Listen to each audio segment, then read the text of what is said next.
राजेश।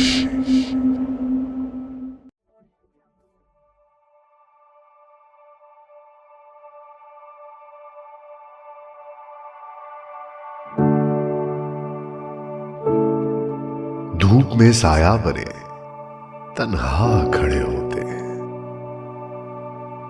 बड़े लोगों के खसारे भी बड़े होते हैं। एक ही वक्त में प्यासे भी हैं, सहराब भी हैं। हम जो सहराम की मट्टी के घड़े होते हैं। ये जो रहते हैं बहुत मौज में शब भर हम लोग, सुबह होते ही किनारे पे पड़े होते हैं।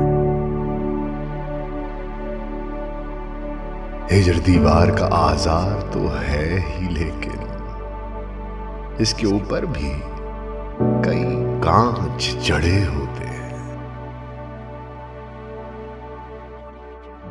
आंख खुलते ही जमीन चूमने आ जाते हैं हम, अगर ख्वाब में भी तुमसे लड़े होते हैं।